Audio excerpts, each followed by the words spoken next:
A senior UN official says there is a serious risk of escalating violence across the Middle East following President Trump's decision to recognize Jerusalem as Israel's capital. At least one man has died and hundreds have been injured following clashes between Israeli police and Palestinians.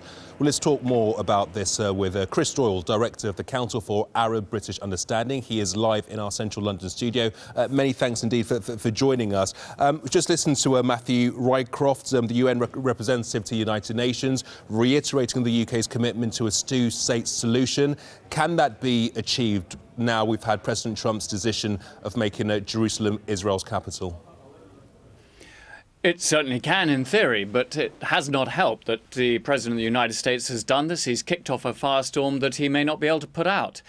And it's incredible, really, because there's been an international consensus that now key members of the international community are desperately trying to reimpose that they do not recognize sovereignty over any part of the city of Jerusalem, that they see that the eastern part is under belligerent occupation, and that its future status should be determined through negotiations.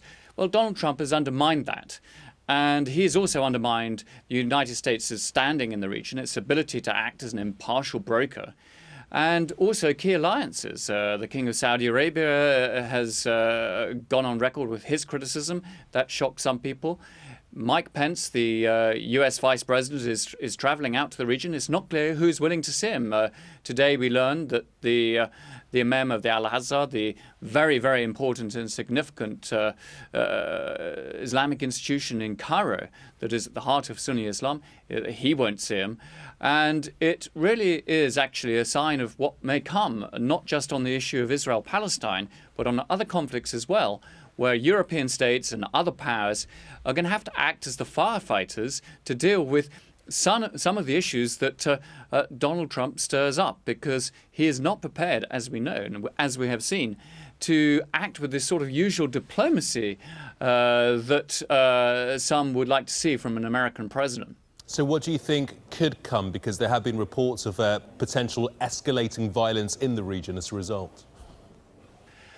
Well, this is what happens when you stir things up in perhaps the most contested, the most divided city anywhere. This piece of real estate is sacred to so many people. It arouses huge emotions.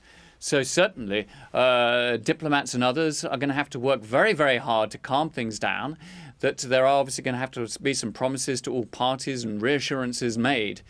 But quite frankly, when you have a captive population under occupation, as Palestinians are in the West Bank, including in East Jerusalem, they see that negotiations aren't going to get them anywhere. There haven't been any negotiations for years.